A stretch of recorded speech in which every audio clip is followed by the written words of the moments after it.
अमरावती शहरातील वाहतूक कोंडीची समस्या सोडवण्यासाठी महत्त्वाच्या असलेल्या रेल्वे उड्डाण पुलाचे काम सार्वजनिक बांधकाम विभागाकडूनच पूर्ण करावे अशी आग्रही मागणी आमदार संजय खोडके यांनी विधान परिषदेत केली आहे। उड्डाण पुलाचे काम अचानक महारेलकडे हस्तांतरित केल्यास तांत्रिक मान्यता, नव्याने सर्वेक्षण आणि डिझाईन प्रक्रिया पुन्हा कराव्या लागतील, त्यामुळे प्रकल्प रखडण्याची दाट शक्यता आहे। मार्च 2026च्या अर्थसंकल्पात या पुलासाठी 125.37 कोटी रुपयांचा निधी मंजूर झाला असून सार्वजनिक बांधकाम विभागाने सर्व तांत्रिक प्रक्रिया आधीच पूर्ण केल्या आहेत। ऑगस्ट 2025 पासून जुना पूल वाहतुकीसाठी बंद असल्याने शहरातील वाहतूक विस्कळीत झाली आहे। जनतेची होणारी गैरसोय टाळण्यासाठी हे काम कोणत्याही नवीन एजन्सीकडे न सोपवता सार्वजनिक बांधकाम विभागानेच वेगाने पूर्ण करावे असे आमदार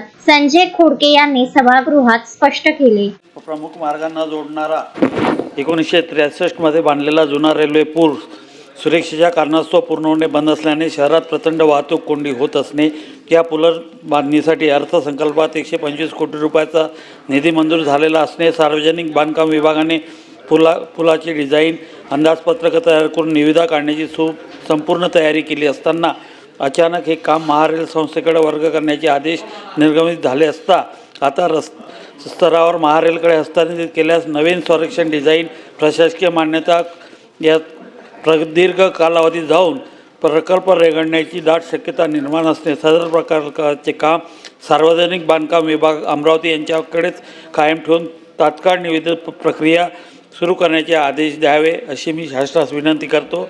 आपण परवानगी दिल्याबद्दल आपल्या विदर्भ न्यूज ब्युरो अमरावती। श्रद्धा फैमिली शॉपिंग में जाएंगे हम सभी, साड़ियों की नई डिजाइन देखो यहीं से लाएंगे। श्रद्धा फैमिली शॉपिंग में जाएंगे हम सभी, लेडीज जेंट्स बच्चों की हर फैशन लाएंगे सभी। फैशन के सफर में आप भी आगे ही आगे बढ़ते चलिए, क्योंकि बिजीलैंड का सबसे बड़ा आलीशान भव्य showroom Shraddha family shopping and mall, busyland complex, Nandgaon Peth, Amravati.